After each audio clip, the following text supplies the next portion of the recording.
Մեթյու Հենրի, ամենօրյա ընթերցանություն, օր հունվարի 24։ Ուստի մենք էլ, որ վկաների այսքան բազմություն ունենք մեզ շրջապատած,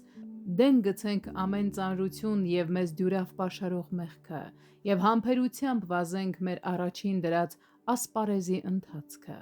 Եբրայեցիս 12-րդ գլուխ առաջին խոսք։ Վազենք համբերությամբ այն մրցավազքը, որ դրված է մեր առջև։ Առաքյալը խոսում է մարմնամարզական լեզվով, առնված օլիմպիական և այլ մրցումներից։ Քրիստոնյաներն ունեն մրցավազք, և դա մրցավազք ծառայության և տառապանքների մեջ, գործնական և կրովարական հնազանդության ուղի։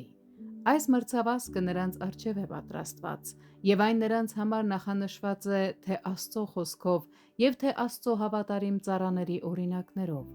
այն վկաների ամպով, որով շրջապատված են նրանք։ Այն սահմանված է պատշաճ սահմաններով և ուղղություններով։ Նպատակը և պարգևը, որի համար նրանք վազում են, հստակ դրված են նրանց առջև։ Այս մրցավազքը պետք է ընթանա համբերատարությամբ և տոկունությամբ։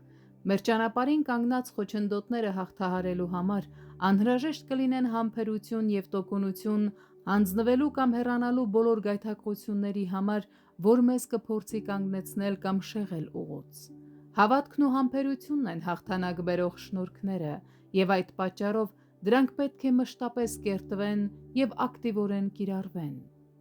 Քրիստոնյաները ավելի մեծ օրինակ ունեն իրենց քրիստոնեական ընթացքի մեջ խրախուսելու և քաջալերելու համար, քան նախկինում նշվածներից որևէ մեկը,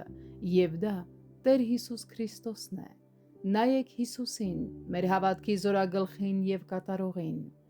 Տեր Հիսուսն է մեր հավատքի աղբյուրը, Նա է աճեցնողը և վարձատրողը։ Նա մեր հավատքի հեղինակն է։ Ոչ միայն հավատքի նպատակն է, այլ հենց հեղինակն է։ Նա մեր հավատքի մեծ առաջնորդն ու օրինակն է, օրինակելիորեն ցուցաբերելով կատարյալ վստահություն Հայր Աստծուն։ Նա է հավատքի հոգին պարգևողը, Նա է մեր հավատքի չափանիշը մեզ բացահայտողը, Նա է հավատքի շնորհքի հիմնական պատճառը և ամեն ինչում մեր հավատքի զորագլուխը։